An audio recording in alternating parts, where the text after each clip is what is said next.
नमस्कार बंधुरा स्मृतिरेखास क्रिएशने आपनादेर सबाइके स्वागत जानाई। आज आमी सकालेर जलखाबारे खाওয়ার জন্য একটা পরোটার রেসিপি শেয়ার করব। খুবই সহজ এবং বাড়িতে থাকা উপকরণ দিয়েই এই পরোটাটা আমি বানিয়েছি। যে কোনো নিরামিষ আমিষ তরকারির সাথে এই পরোটা খেতে পারেন। আমি কিভাবে এই পরোটা বাড়িতে বানিয়েছি আজ সেটাই আপনাদের সাথে শেয়ার করতে এসেছি। আসুন তাহলে দেখে নেওয়া যাক আমার আজকের এই সহজ পদ্ধতিতে তৈরি করা পরোটার রেসিপি। এখানে দেখুন একটা বড় বাটির মধ্যে বড় কাপের 1 কাপ মতো চিড়ে নিলাম। চিড়েটা আপনারা পাতলা মোটা যে কোনো চিড়েই নিতে পারেন। এবার এই চিড়ে ভালো করে পরিষ্কার করে নিতে হবে। চিড়ের মধ্যে কিন্তু অনেক ধান নোংরা থাকে, সেগুলো ভালো করে বেছে চিড়েটা একটু চেলে নেব, যাতে গুঁড়ো গুঁড়ো যে ধুলোগুলো থাকবে সেটাও পরিষ্কার হয়ে যাবে। দেখুন চিড়েটা খুব ভালো করে পরিষ্কার করে নিয়েছি। চিড়ে ধুয়ে নেওয়ার কোনো প্রয়োজন নেই, এই রেসিপি তৈরি করার জন্য কিন্তু চিড়ে ধোয়া যাবে না। এবার এই চিড়েগুলোকে আমি একটা মিক্সির জারের মধ্যে নিয়ে নিয়েছি। এবার একটা পাউডার তৈরি করে নেব এই সব চিড়ে দিয়ে। দেখুন চিড়ে দিয়ে আমি পাউডার তৈরি করে নিয়েছি। খুব মিহি পাউডার তৈরি না করলেও হবে, একটু দানা দানা থাকলে কোনো অসুবিধা নেই। এবার একটা বড় থালা নিয়ে নিয়েছি, থালার মধ্যে দিয়ে দিচ্ছি 2টো সেদ্ধ করা আলু।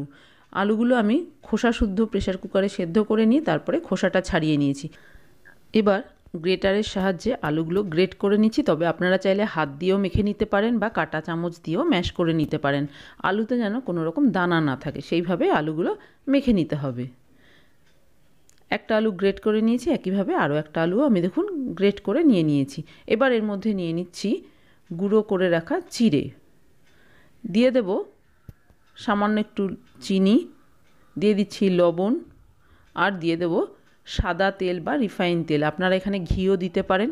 এবার এই সব কিছু খুব ভালো করে মেখে নেব। প্রথমেই কিন্তু জল দেবার কোনো প্রয়োজন নেই, আলু দিয়েই প্রথমে খুব ভালো করে মেখে নিতে হবে। তারপরে যদি প্রয়োজন হয় তবেই অল্প অল্প জল দিয়ে মেখে নিতে পারবেন।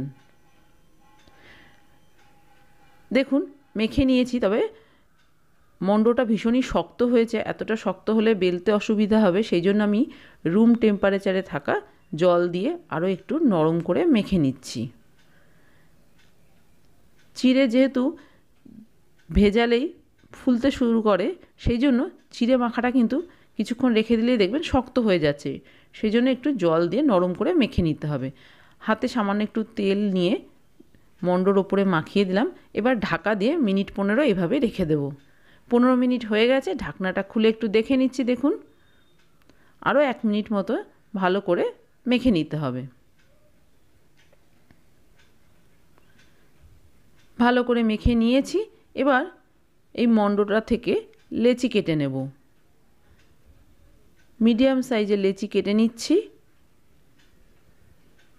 দেখুন আমার এখানে 7টা লেচি কেটে নিতে পেরেছি। এবার এই লেচিগুলো বেলে নিতে হবে।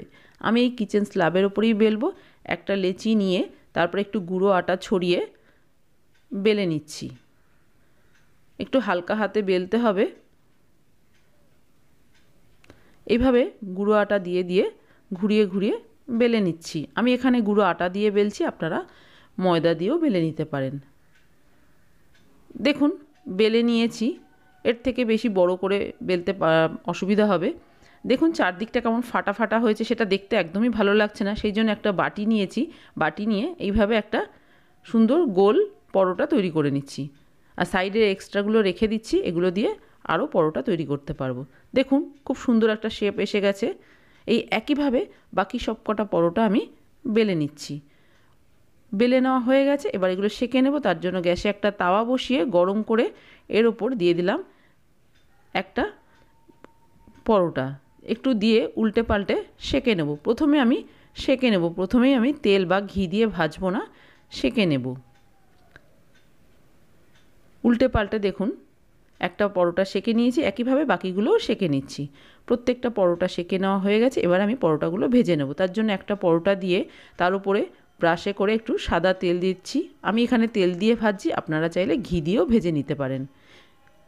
উল্টে পাল্টে একটু লাল রং ধরা পর্যন্ত ভেজে নেব।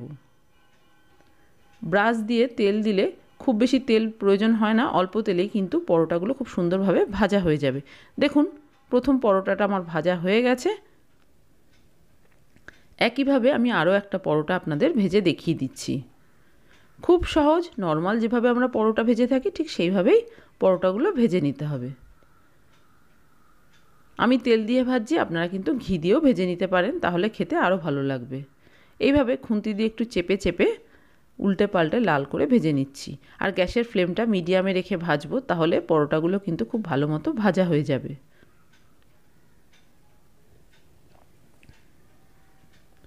আপনারা চাইলে এগুলো ডিপ ফ্রাইও করতে পারেন। দেখুন আরও একটা পরোটা একই রকমভাবে আমার ভাজা হয়ে গেল।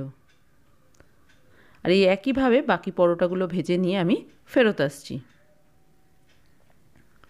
তৈরি হয়ে গেছে আমার আজকের রেসিপি চিড়ের পরোটা।